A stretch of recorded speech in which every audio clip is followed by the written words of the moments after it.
শুধু এটা না, আল্লাহ ওয়ালাদের চেহারার মধ্যে তো প্রভাব আল্লাহ পাক রাখছেন, চেহারা দেখে হাজার হাজার হিন্দু কালিমা পড়ে মুসলমান হয়ে গেছে। আমাদের খাজা মাইনুদ্দিন চিশতি রহমাতুল্লাহি আলাইহি,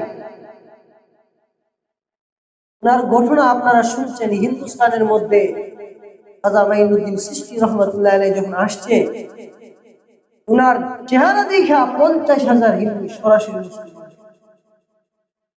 আল্লাহ ওয়ালাদের চেহারার মধ্যে আল্লাহ পাক এত নূর রাখছে যে চেহারা দেখলেই বোঝা যায় যে আল্লাহ ওয়ালা।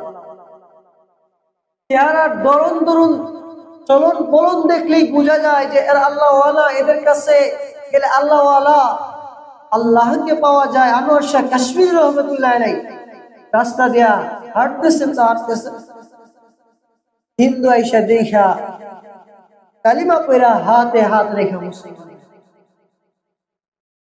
ওনাদের চেহারার মধ্যে আল্লাহ পাক এরকম প্রভাব রাখছে যে আল্লাহ ওয়ালাদের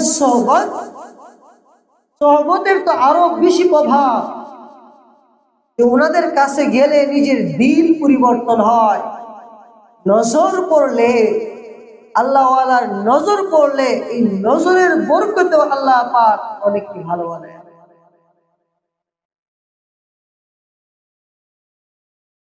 হাজী আহমদুল্লাহ মুয়াজ্জির মাক্কি রাহমাতুল্লাহ আলাইহি আমাদের চিশতিয়া সাবিরিয়া তরিকা অনেক বড় গাউস কুতুব আল্লাহ ওয়ালা হাজী আহমদুল্লাহ মুয়াজ্জির মাক্কি রাহমাতুল্লাহ আলাইহি। হাজী আহমদুল্লাহ মুয়াজ্জির মাক্কি রাহমাতুল্লাহ আলাইহি কাবা তওয়াফ করতেছেন, আর এক যুবককে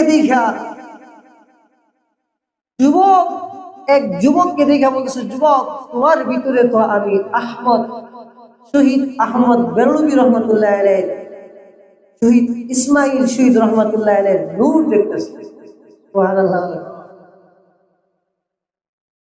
হাজী আহমদুল্লাহ মুয়াজ্জির মাক্কি রাহমাতুল্লাহ আলাইহি তওয়াফ করতেছেন, আর ওই যুবক 20-22 বছরের যুবক, এই যুবককে বলতেছে, তোমার চোখের মধ্যে তো শহীদ ইসমাইল রহমতুল্লাহ আলাইহির নূর দেখা যাচ্ছে। শহীদ ইসমাইল রহমতুল্লাহ আলাইহি কঠোর আল্লাহর ওলি ছিলেন, কিনার বালাকোটের ময়দানে শহীদ হয়েছিলেন। আল্লাহ আলাদা হওয়ার পরেও কসম খায় বলছিলেন যে এই কাফেরকে আমি হত্যা করব। 100 গজ দূরে যায় কল্লা পরে যাওয়ার পরে ওই কাফেরকে হত্যা